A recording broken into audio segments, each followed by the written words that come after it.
stakeholder, misal ambil contoh adalah pembeli, nah itu apakah akan memutuskan apakah akan membeli tersebut atau tidak. Oke. Ah, oke. Manajer dari satu ya. Manajer ini merupakan pekerja perusahaan yang bertanggung jawab untuk mengkoordinasi berbagai sumber daya organ memastikan bahwa tujuan perusahaan capai. Kemudian kalau untuk karyawan ini meliputi seluruh pekerja non manajer sesuai dengan uraian jabatan atau job yang telah ditentukan oleh perusahaan. Kemudian ada pemegang saham. Nah, pemegang saham ini adalah perseroan terbatas. Untuk perusahaan persekutuan atau partnership, pemilik perusahaan adalah para sekutu yang melakukan modal perseorangan. Single proprietorship, pemilik usahanya adalah pengusaha itu sendiri yang memiliki investasi dan menanggung seluruh resiko usaha yang dijalankan. Nah, tadi ada manajer, karyawan, ada pemegang saham. Nah, bagian holder berdasarkan kedudukan dalam mengelola perusahaan. Nah, berdasarkan kedudukan pemangku kepentingan dalam perusahaan, John ini membagi pemangku kategori. Itu ada set stakeholder, ada outside stakeholder. Nah, untuk inside stakeholder dari orang yang memiliki kepentingan dan tuntutan terhadap sumber daya perusahaan serta berada di dalam organisasi perusahaan. Masuk di dalam kategori inside stakeholder itu adalah pemegang saham, manajer, dan nah, jadi menurut Jones ya kan tahun 95, inside stakeholder itu adalah semua yang memiliki kepentingan terhadap perusahaan, dia menurut daya perusahaan. Manajer karyawan dia paham. Kalau untuk pemegang saham dan pemilik, mereka pasti berusaha. Itu untuk nah, kemudian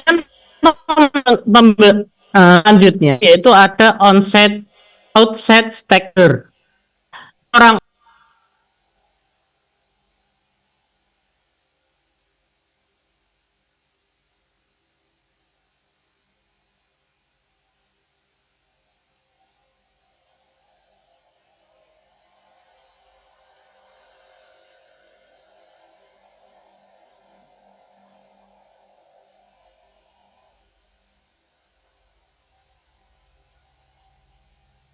kemudian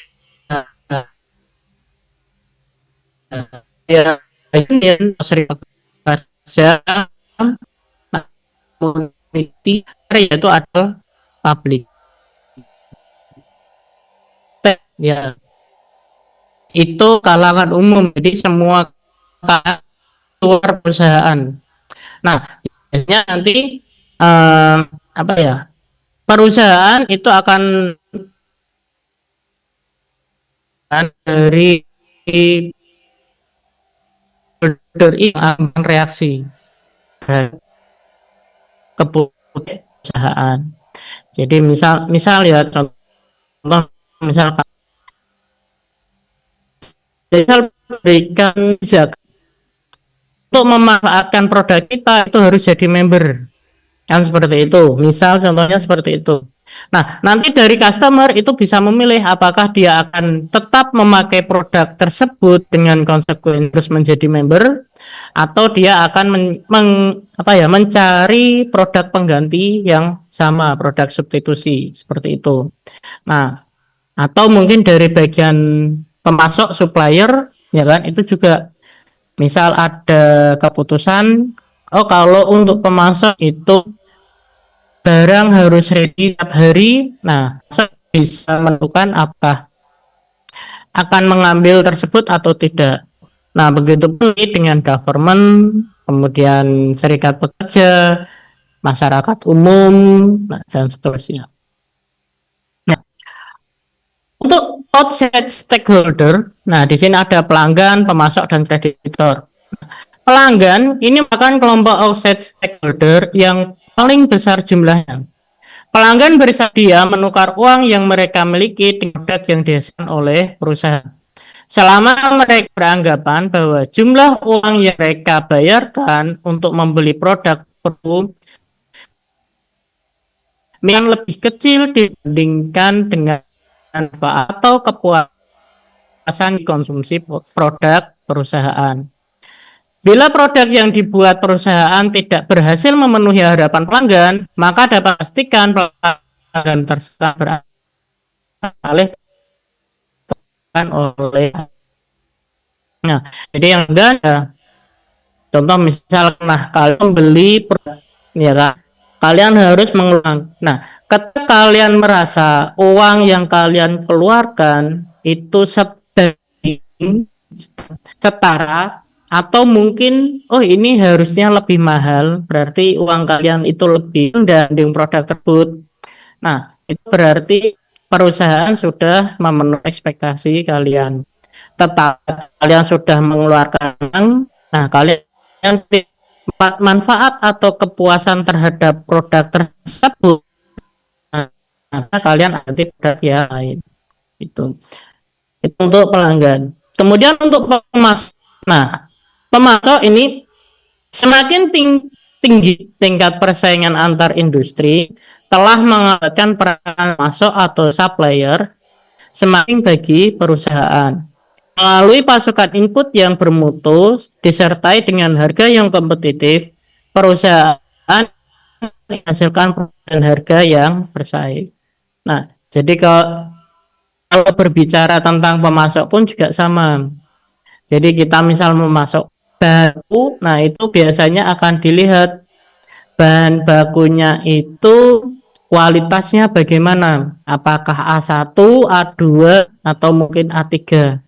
Nah, semakin tinggi bahan baku, harusnya atau seharusnya produk kita atau kualitas produk kita juga bagus.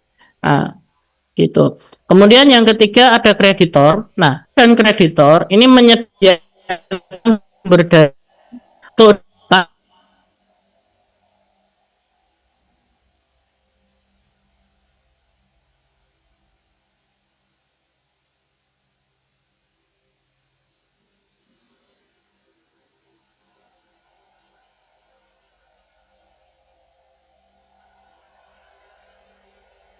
keuangan perusahaan.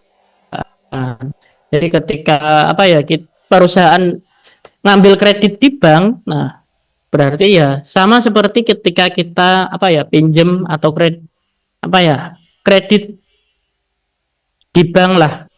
Jadi pasti ada bunga yang harus disetorkan ke perbankan. Nah, kemudian ada pemerintah. Nah, tadi tiga ada customer, supplier, kemudian kreditor. Nah, sekarang kita masuk ke pemerintah atau government sebagai outside stakeholder. Nah, pemerintah ini sangat berkepentingan untuk memajukan dunia usaha di Indonesia. Karena dengan semakin berkembangnya dunia usaha, selain untuk meningkatkan lapangan kerja dan pendapatan per kapita, berarti akan semakin meningkatkan penerimaan pajak pemerintah. Jadi pemerintah pun juga sama, ya kan? Jadi bagaimana cara pemerintah itu untuk memajukan ekonomi atau dunia usaha yang ada di Indonesia. Ketika dunia usaha itu lebih maju, ya kan? Kemudian pasti lapangan kerja juga akan meningkat, pendapatan kita juga akan meningkat. Dampaknya yaitu penerimaan negara pajak itu juga akan meningkat.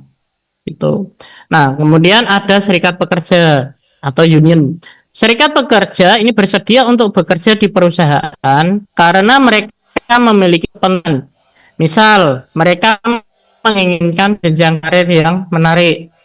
Lain perusahaan juga mempekerjakan pekerja. Nah, perusahaan memiliki kepentingan yaitu ingin mendapatkan prioritas dan loyalitas dari para dengan biaya yang Jadi untuk serikat pekerja, ya asumsinya adalah kumpulan karyawan lah. Nah, ya pasti ketika membahas tentang karyawan dengan kalau karyawan pasti dan jenjang karir seperti itu. Nah, kalau perusahaan pasti inginnya adalah biaya pekerja yang murah. Kemudian ada komunitas lokal. Ini memiliki kepentingan yang besar terhadap keberadaan dan kelangsungan perusahaan di daerahnya. Hal ini terjadi karena perusahaan memberi mereka lapangan kerja, pendapatan, perbaikan standar hidup. Nah, jadi komunitas kecil itu biasanya seperti misal ada perusahaan di sekitar kita, contoh misal kalau di daerah Kaliwungu, ya kan daerah Kaliwungu itu ada KIK. Nah, ketika di situ mulai kegiatan ekonominya, ya kan perusahaan-perusahaan yang ada di dalamnya itu sudah mulai beroperasi, ya kan. Nah, itu pasti akan memberikan dana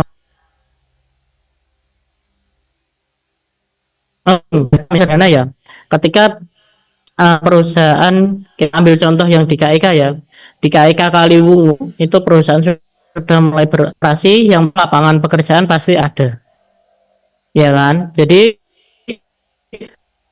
perusahaan yang ada di sekarang kita serap. Kemudian yang tidak lolos seleksi untuk masyarakat sekitar, mereka masih bisa mengambil manfaat yang lain. Biasanya apa? Biasanya mungkin mereka bisa jualan lah di daerah segitu. Itu. Nah, atau mungkin ketika perusahaan biasanya di daerah. Nah, mereka di situ bisa mendirikan istilahnya kos-kosan lah, kos-kosan atau kontrakan untuk tempat karyawan tinggal. Nah, itu adalah manfaat-manfaat yang bisa dirasakan oleh masyarakat sekitar usaha. Nah, kemudian untuk masyarakat umum, masyarakat umum suatu negara ini juga menginginkan dengan memenuhi tanggung jawab sosial atau social responsibility, dan mengharapkan perusahaan untuk menahan diri dari berbagai tindakan mengakibatkan kerugian pemangku kepentingan. Oke. Nah, kemudian pemangku kepentingan mereka dalam pengelolaan perusahaan. Yang pertama ada media, ya kan, memiliki kepentingan terhadap perusahaan karena dunia bisnis merupakan pemasang iklan utama maupun aktivitas promosi lainnya yang sangat menunjang keberlangsungan bisnis media. Nah, jadi kalau ketika media sudah tidak ada iklan, itu media akan mati. Itu. Nah, kemudian untuk asosiasi perdagangan dan industri, asosiasi industri rekaman atau ini berkepentingan kelangsungan industri rekaman di Indonesia dan menyatakan perang terhadap industri pembajakan yang sangat merugikan para pelaku usaha di bidang bisnis rekaman Indonesia. Nah, kemudian ada pesaing sangat berkepentingan terhadap perencanaan maupun tindakan strategis yang dilakukan perusahaan. Peluncuran perusahaan yang memiliki ciri-ciri produk lebih unggul dibanding dengan pesaing ini dapat mengakibatkan berpindahnya pelanggan pesaing menjadi perusahaan. Nah, yang namanya ya kan itu pasti akan bagaimana cara mencari celah dari produk kita. Mereka pasti akan berusaha lebih bagus, lebih baik. Nah, kalau produk kita itu lebih baik daripada produk pesaing, ya kan, itu kita masih aman karena pelanggan kita kemungkinan pergi tidak. Nah, tetapi kalau produk kita itu antara harga dan kualitasnya itu kalah dengan pesaing, itu yang jadi problem atau jadi masalah karena pelanggan yang dia produk itu akan produk pesaing. Nah, pembagian pemangku kepentingan berdasarkan kedudukan mereka dalam pengelolaan perusahaan, outside stakeholder. Nah, ini ada pedagang grosir dan pengecer. Nah, saluran pemasaran seperti distributor, kemudian pedagang grosir, pengecer, ya kan? Ini membantu perusahaan dalam menyalurkan produk perusahaan kepada pelanggan. Saluran pemasaran memiliki kepentingan terhadap kinerja perusahaan. Mereka berharap agar perusahaan senantiasa menghasilkan produk dengan kualitas baik, harga baik, promosi produk dan lain-lain. Nah, jadi kalau untuk grosir, pengecer, kemudian distributor itu kan memang tugas dia atau bisnis dia itu untuk menjual produk dari perusahaan. Nah, tetapi yang melakukan promosi, ya kan, kemudian untuk kualitas produk, harga produk itu tetap dari perusahaan. Nah, untuk kelompok aksi sosial dan politik, nah, perusahaan saat ini semakin dituntut untuk menjalankan tanggung jawab sosialnya terhadap pemangku kepentingan. Berbagai elemen masyarakat yang umumnya tergabung dalam kelompok aksi sosial dan politik ini semakin kritis dalam menanggapi berbagai aksi yang dilakukan perusahaan yang melakukan kegiatan usahanya dengan mengabaikan tanggung jawab sosial. Nah, mengabaikan tanggung jawab sosial itu seperti contoh, misalnya ada perusahaan yang sendiri tapi dia tidak menyerap lingkungan, tidak memberikan manfaat yang secara nyata terhadap lingkungan sekitar. Seperti kalau kondisinya seperti itu, berarti kebanyakan atau biasanya kelompok-kelompok aksi sosial dan politik ini akan turun. Nah, pembagian pemangku kepentingan berdasarkan aktivitas perusahaan itu ada primary stakeholder, kemudian ada secondary stakeholder. Nah, untuk primary stakeholder adalah berbagai kelompok yang berinteraksi dengan perusahaan dan mempengaruhi kemampuan perusahaan untuk melakukan kegiatan utama perusahaan, yaitu menyediakan barang dan jasa. Termasuk ke kelompok ini adalah investor, stockholder yang menyediakan untuk employee atau karyawan yang memberikan keahlian dan pengetahuan bagi perusahaan, supplier ini yang menyediakan bahan baku bagi pasokan lainnya, saluran pemasaran atau distributor yang memasarkan produk perusahaan kepada konsumen. Selain itu, tentu saja semua bisnis membutuhkan pelanggan atau customer yang akan membeli barang dan jasa yang dihasilkan perusahaan dan atau masyarakat. Nah, jadi kalau primary stakeholder itu adalah pemangku kepentingan yang memberikan dampak langsung terhadap perusahaan. Contoh pelanggan, ketika pelanggan sudah pergi, perusahaan akan bangkrut. Atau mungkin karyawan, ketika kita mempekerjakan karyawan yang kurang, produk kita juga akan menurun kualitasnya, seperti itu. Nah, ada lagi yaitu investor, ya kan, investor, kreditor itu juga sama.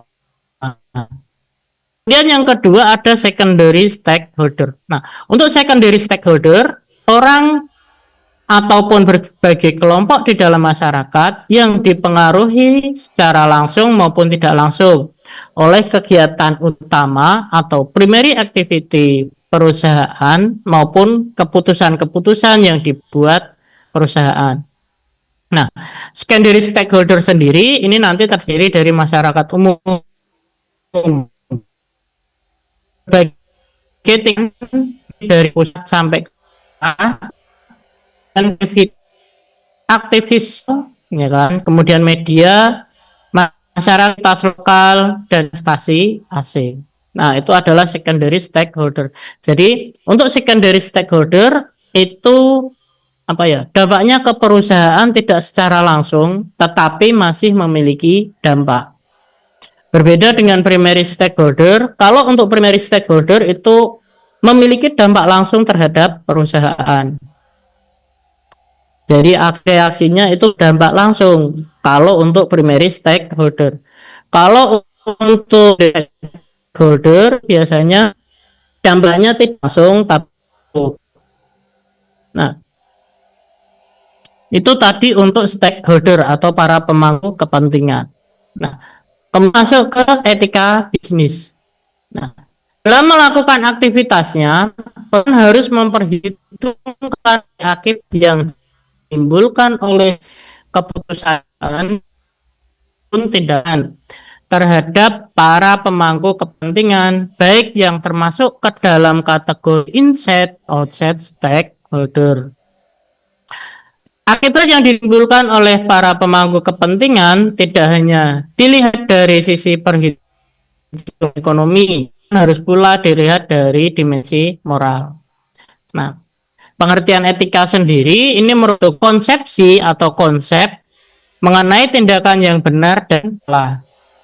Menurut Max Weber, ya kan, seksual ini dapat digolongkan sebagai perilaku yang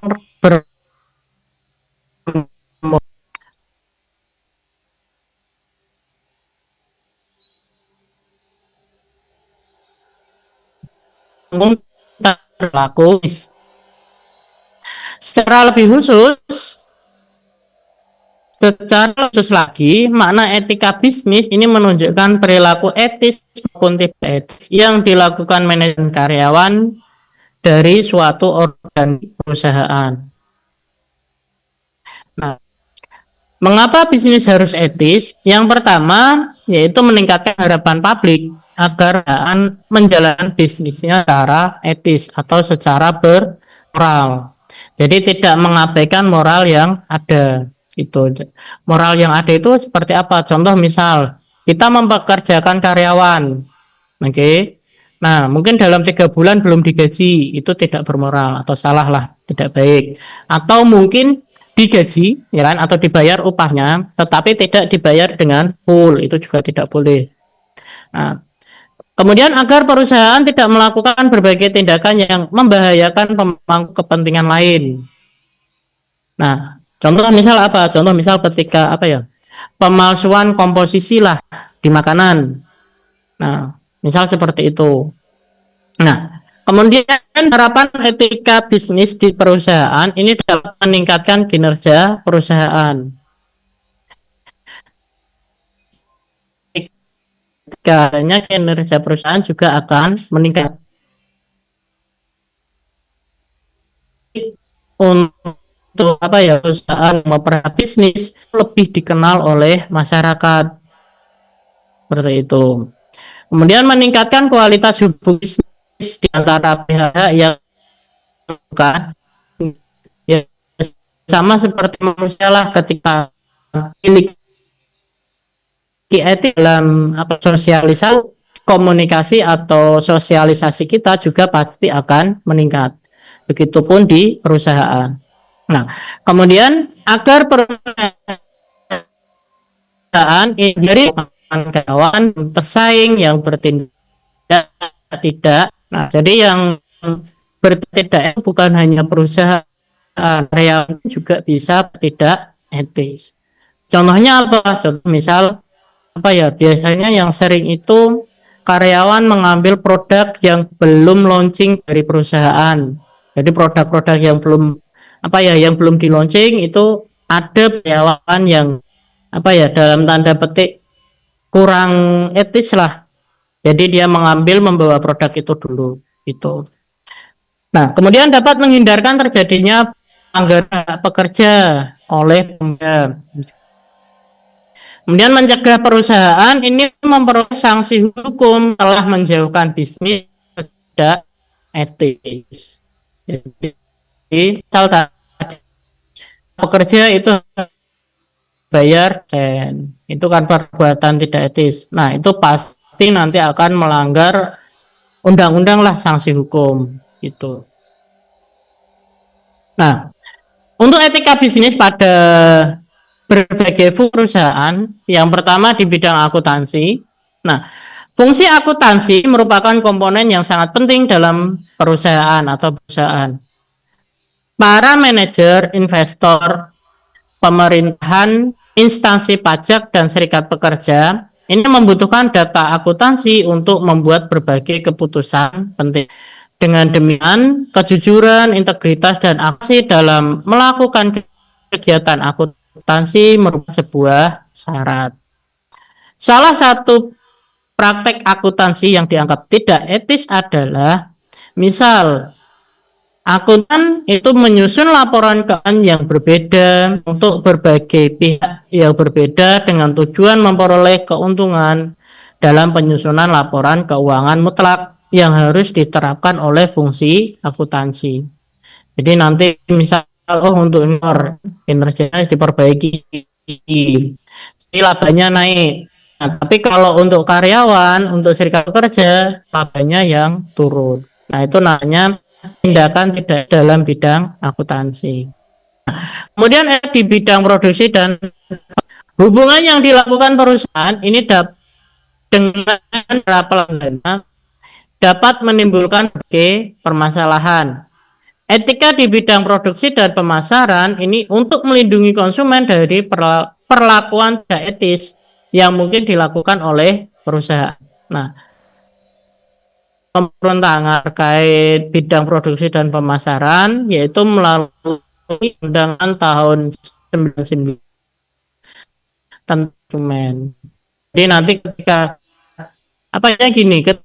ketika kalian beli produk, nah produk yang kalian dapat itu tidak sesuai apa yang ada di kemasan, itu kalian bisa melakukan tuntut. Itu yang dituntut siapa? Yang dituntut ya perusahaan. Gitu. Jadi, yang mendorong timbulnya masalah dalam etik bisnis, yang pertama mengejar keuntungan dan kepentingan pribadi itu. Jadi ambisi mengejar keuntungan, sikap serakah ini dapat mengakibatkan masalah pada etika.